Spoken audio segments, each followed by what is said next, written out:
My name's Bethan Carter and I'm a research associate at the School of Psychology at Cardiff University. And I'm here to tell you a bit about the ReThink programme, which is a large programme grant looking into the mental health and wellbeing of care experienced and adopted young people.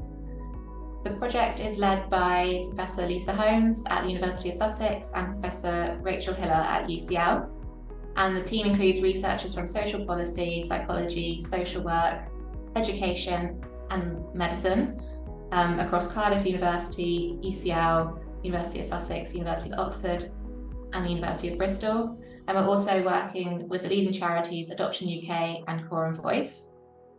And we also have 3 panels of care experienced young people and adopted young people who are contributing to every stage of the research. This research project is important because there is robust evidence that care experienced young people experience higher rates of mental health problems than other young people, and that failure to adequately address mental health of care experienced young people can lead to a range of poor outcomes across life, including high rates of school exclusions, unemployment and homelessness. But despite knowledge of the scale of the problem, there remains a lack of high quality empirical evidence necessary to address it, particularly via identifying the mechanisms that may drive risk or resilient outcomes. Therefore, our programme aims to better understand the role of pre-care experiences, social care and education experiences, and individual psychological and social processes, such as threat biases and perceived social support, in the development of positive and negative mental health and wellbeing outcomes among care experienced and adopted young people.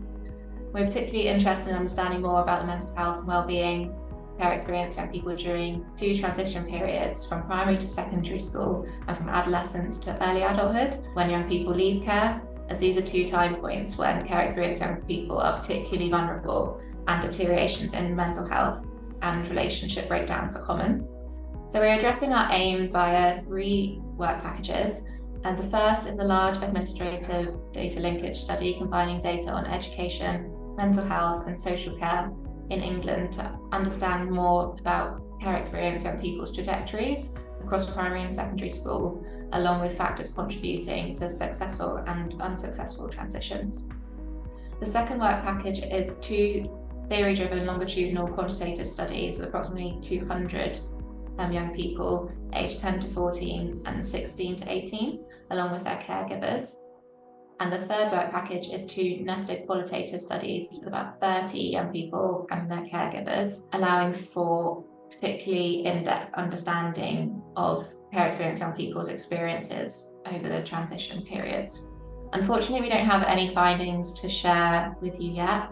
We are expecting our Department for Education data by the end of the year, and we're about 3/4 of the way through our recruitment period for the longitudinal quantitative and qualitative studies. We're currently working with 15 local authorities across England and Wales, 12 in England and 3 in Wales, and we've recruited roughly half of our sample for the quantitative studies and 3/4 of the samples for the qualitative studies. We're also recruiting adopted young people and care experienced 16 and 17-year-olds via third sector organisation newsletters, such as Adoption UK, Become, Catch22 and others. But the real take-home message is that our mixed methods cross-discipline research programme will provide the most robust evidence to date on key drivers of the mental health and broader wellbeing of care experienced young people.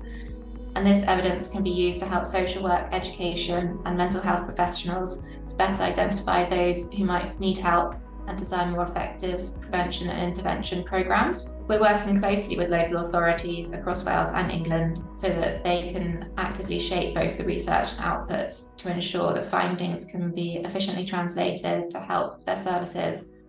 and they reach the people and areas where they can have maximum impact.